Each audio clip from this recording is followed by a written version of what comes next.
The deadliest tool in the Special Forces Operators Playbook. Do you know what it is? Toolkit, whatever. Is it being a good gunfighter? Is it being some sort of badass? Negativo. It's being a good teacher. Why do I say that? You, as one individual man, are weak. Most of what makes a Special Forces operator dangerous is that he, alone, with no arms and equipment, dropped into some sort of far-off land, will come back with an army of 40 or 50 people armed with spears.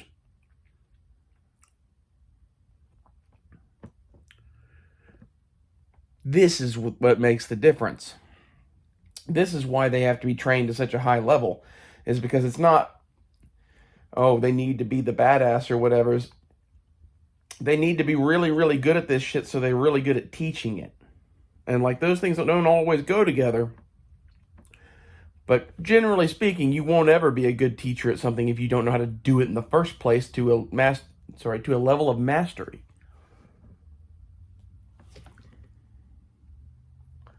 This is why I think it's funny to listen to the internet talk about special forces. They don't even get what makes special forces special. It ain't all the fucking cool guy kit. I don't know, maybe all of our adventurism in the Middle East turned them into more of a raid force. That's sad. Personally, the thing that I always found admirable about the Green Berets was that 4 of them could go into a country and completely upend it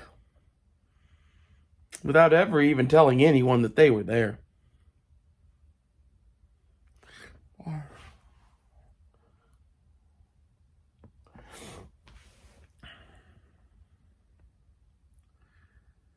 They're tactical teachers.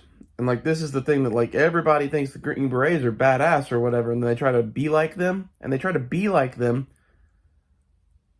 by buying equipment and taking classes and doing cool guy shit instead of attaining mastery and teaching. And attaining mastery and teaching is what makes them good at what they do. Teaching something makes you better at doing it. I don't know if you know that or not, but like this is the reality of anything, like even archaeology and shit. I was teaching junior level classes before I even had a degree.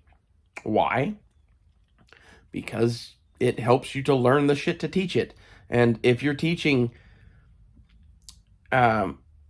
Anthropology 100 for non-majors, you as a third-year major could very easily teach that class.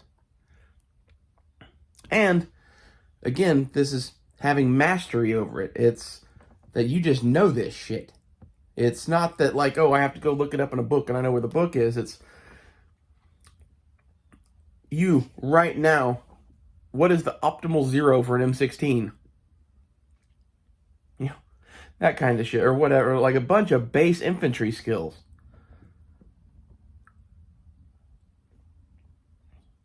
Like, honestly, this is why I think the idea of, I don't know, special forces tactics is a little funny. I watched a video from somebody talking about that, and I was like, Seems to me that most of the best special forces tactics are either, hey, we're just murdering people in helicopters, or you go in and recruit some sort of rebel army. Like, this is the shit that they're doing in Africa, I would imagine. Hopefully. Like, we have all those Green Berets that keep dying in Africa. My guess is that we have Russian boys doing the same thing there and Chinese boys doing the same thing there. And that Africa is just going to turn into a shit show during the next war. It's not going to be a nuclear fight. Like, I think this is kind of some of the nature of this is, I don't think we're ever going to go shooting nukes at each other's countries. I think we might see tactical nukes get used, And I think if we do, that'll be the end of it. I hope. But Africa is going to be like this wasteland, especially if they start slinging tactical nukes at each other there, which I hope they're smart enough not to do that. Because you know the thing that Africa really needs is radiation.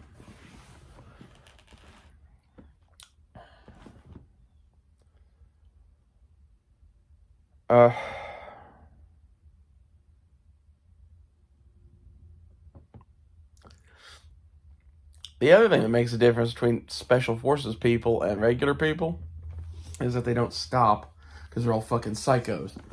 So, like, that whole, like, we don't give up shit and just keep going through the pain. The people that excel at that are people like myself that, like, are a little fucked up in the head. So, like, you're looking for tactical teachers that are fucked up in the head. The reason you want the fucked up in the head ones is because if they're out there on their own, they need to be able to depend on themselves. And believe it or not, most of the people that can do that are not exactly mentally well, according to the rest of the world. That's why, like, the whole process of weeding people out of special forces selection and all that shit, that's to make sure that you get the exact breed of crazy that they want. It's not just any kind of crazy. Like, it has to be a controllable crazy.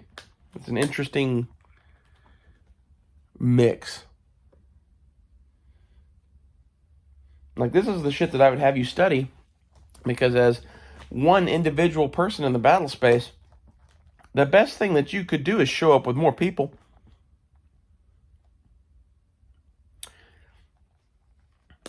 Consider going and learning to teach.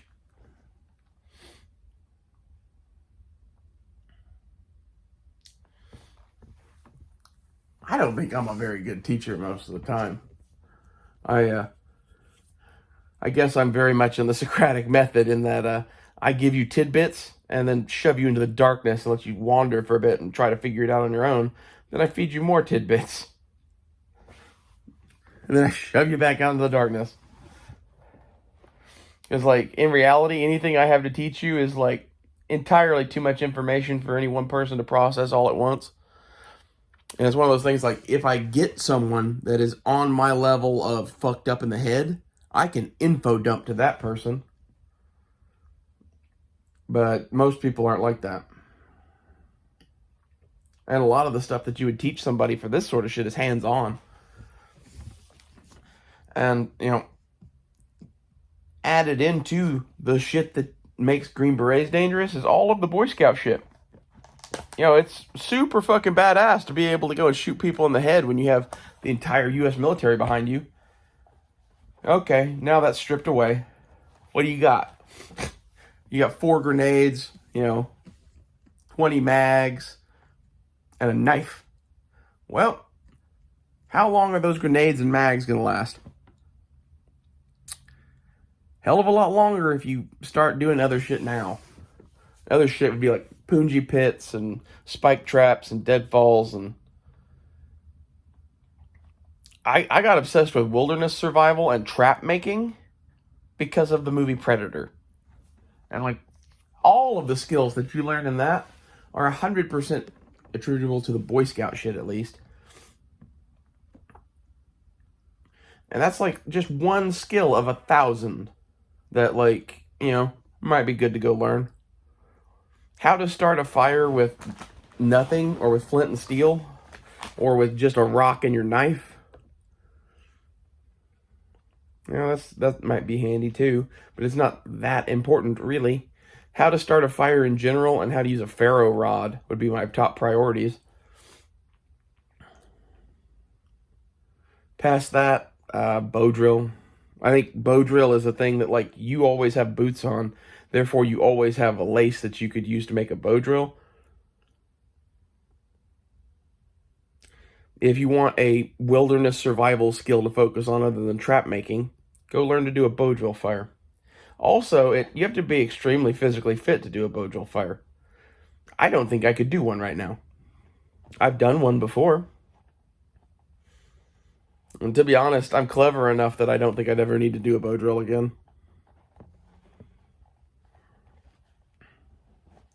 Could get into that, but assuming that we're not... Oh, now we're on a desert island all alone. I guess then we'll be building a fucking bow drill or some shit. But like, this is half of why we focus on the things we focus on here, is because all of this shit, at the end of the day, is a bunch of skills that you could teach to a bunch of people. And having a level of mastery over them to the point that you can make someone else a master at it, oh, that's handy as fuck, boy. Especially on some of this shit, like, I don't know, I've been shooting since I was a kid, and it's ridiculously easy to me. I always thought it was kind of easy, though. Like, I don't know. I'm a really good shot.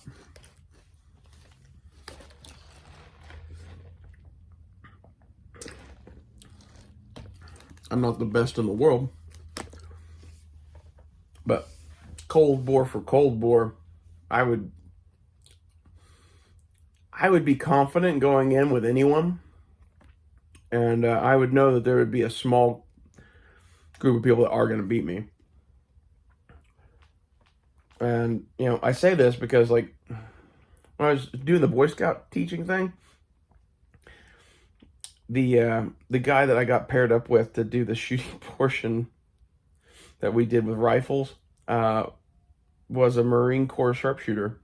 He was a Marine Special Forces sniper of some sort that they had hired to be the new grand poobah over all shooting sports at the Boy Scouts or whatever at their big facility in West Virginia. But he had to go through this bullshit camp school like everybody else. So, like, it got competitive between us because we were talking about shooting and Grandpa and the Marine Corps and all of that shit. And I was kind of a chubby kid or whatever, and I think I shot within 2 points of him with other people's rifles. So, I don't know, there's other skills that you can learn or whatever. That is an important one, but if you are not at that level already or close to it, naturally, it's going to take a shitload of time to develop that. And if that's not your strong suit, then maybe you should focus on learning other shit, because there's about 1 billion other things to learn that come in handy. Like, if you're not a good shot with a rifle, go fucking learn everything that there is to learn about fucking radios. I don't know dick about radios. Actually, that's not true. I know more than most people, but I don't know dick about radios.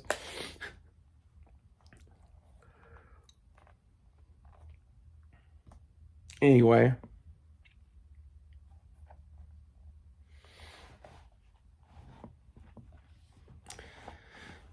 It's where, like, there's a bunch of combat engineers shit you could go learn. There's a bunch of whatever. And, like, a lot of, like, the Boy Scout shit mixed with how to build shelters and how to, dig foxholes and build bunkers and shit like that. All of that would be the equivalent of one of our militia combat engineers, right? So, like, in reality, if you're going to be doing that shit, maybe you should go fucking do wilderness survival stuff. And while you're out there, dig a fucking foxhole and shit. Like, build fighting positions. You know? Just make sure you tear them down and shit when you're done. Otherwise, you'll freak out the people. There's homeless people living in this here hole. Probably. That's what I assume they think.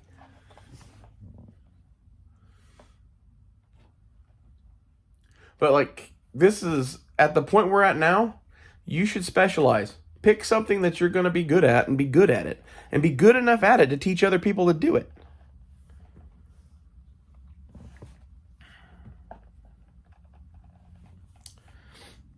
For me personally, I view myself as like an ambulance driver, cavalry, something like that. Like, you want someone crazy enough who's always going to come get you no matter where you fucking are.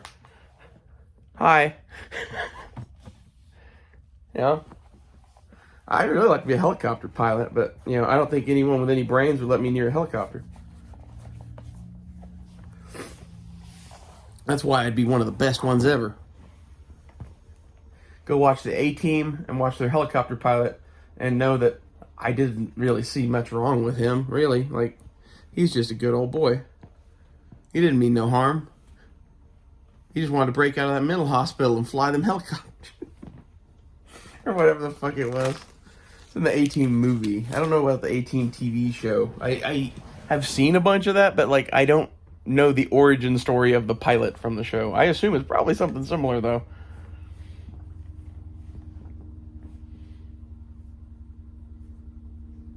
There's other shit, too. Like, and this is where, like, I kind of figure it's best to be a jack of all trades. And since I am capable of doing that, and doing it at a higher level than most people can do it, that's what I do. And if you think that you can do that too, then do that. But, like, at the same time, if you're just starting out trying to build base level infantry skills, that's good to do. But you should probably, in addition to that, be working on something else. That's where, like, I don't intend to be infantry ever, basically. I'm entirely too smart to go be cannon fodder. Some of that. Some of it's that I'm kind of a sneaky fuck that's really good at working on their own. I am an actor. It took me aback watching Gettysburg the other day that General Longstreaks, I don't remember his name, spy in that was a fucking actor. This was a real dude that really made the charge at Gettysburg and shit and lived through it too. Like, but in the nights he was sneaking over across the Union areas and shit and fucking spying on them and going into towns and getting newspapers and shit and coming back. Why? Because he is an actor. Like,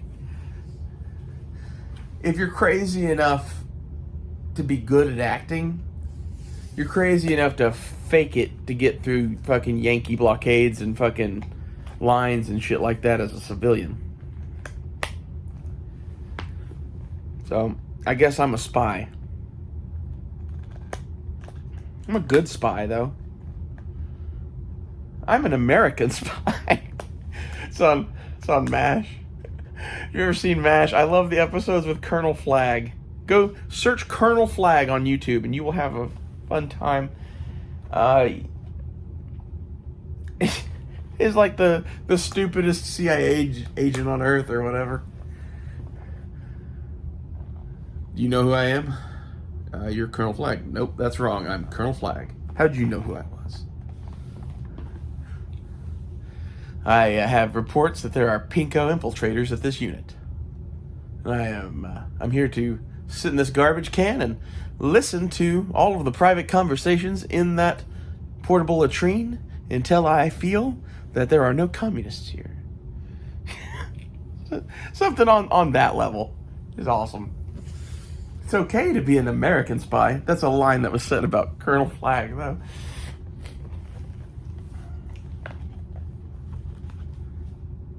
In a nutshell, that's why I'm so fucked up, though. I don't intend to do the same things as you, basically.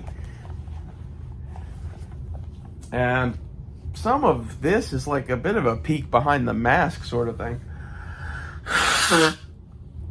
On these shows a lot of times. Like, I just rant. Angry. And,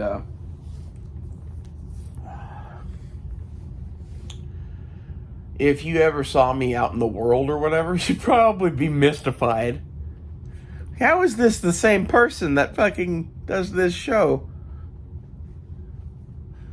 You know, most people, other than maybe the fact that I wear a Punisher Skull t-shirt and drive the camo van, if you actually interacted with me, I'm pretty fucking girly, really, most of the time. I enjoy it. It's how I really am most of the time. it's when we get to talking about, all the military shit and politics that, like, I don't know. I have to kind of man up for a minute. Anytime I get angry, I kind of man up for a minute.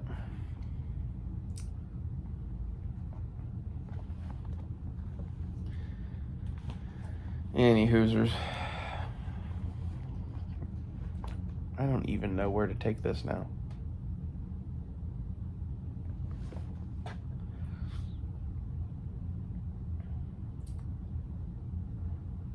I think it's funny how much our community focuses on, oh, this is what the special forces use, or this is what the special forces do, or whatever, when in reality, like, I don't know, maybe we need some RTOs,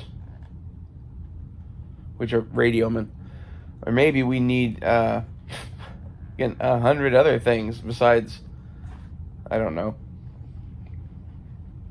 infantry. Half of the thing that you should get is that if you build your skills up valuable enough, you won't be doing infantry shit.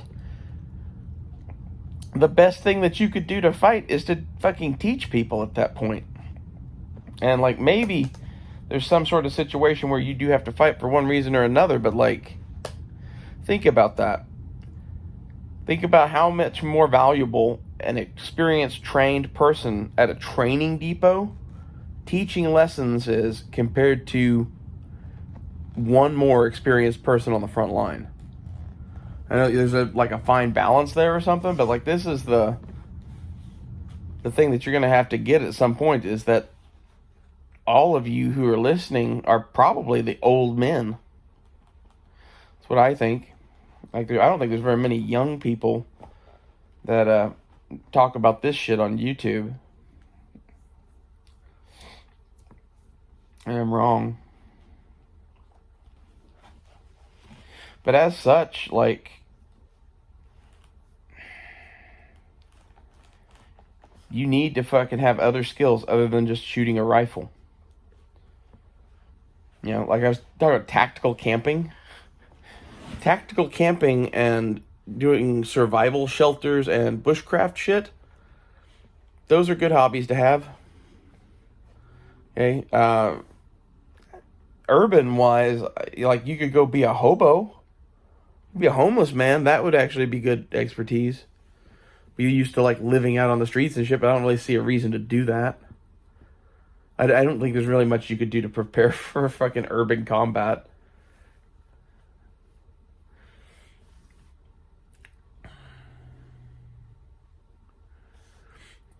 Learn to sleep anywhere. I don't know.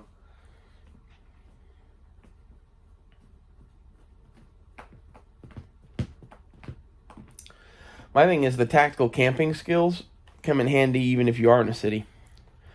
It's like, what if the only place to stay is in between this house and this garage, and you put up a tarp, and that's where you and your 8 dudes are at for the next, I don't know.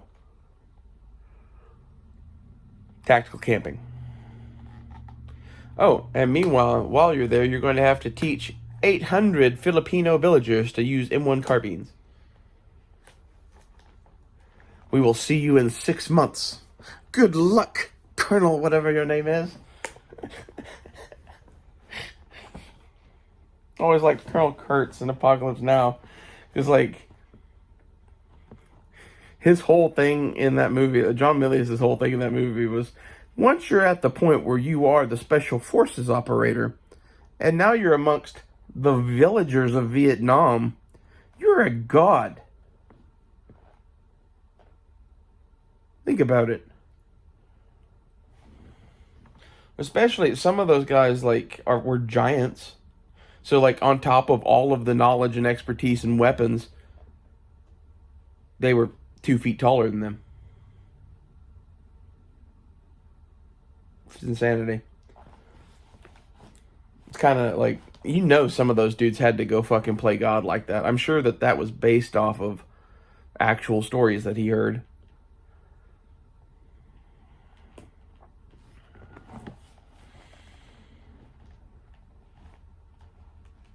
Like, half of the reason that they were able to play God like that is when you can just step into someone's life and fix most of their problems.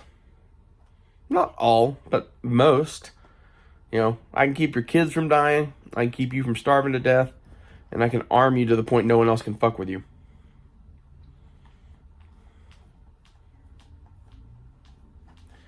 After, watching all the Ancient Alien shit, it's easy to see how that could have happened.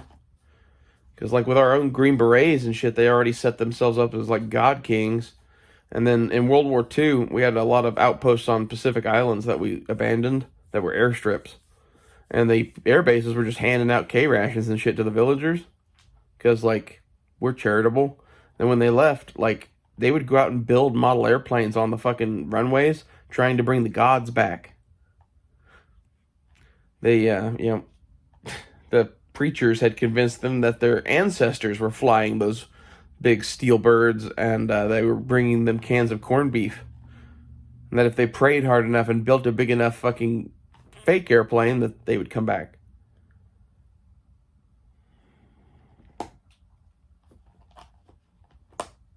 Think about that a lot.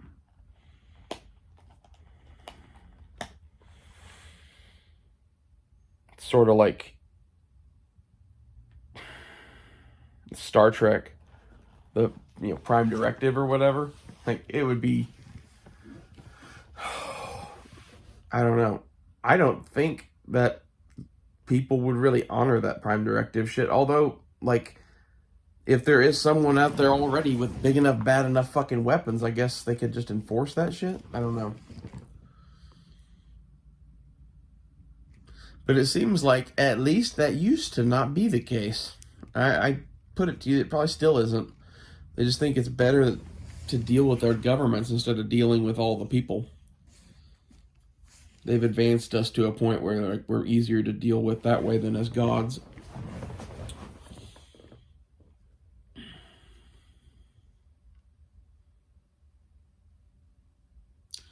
Well, I hope somebody got something out of this. I'm kind of tired of talking.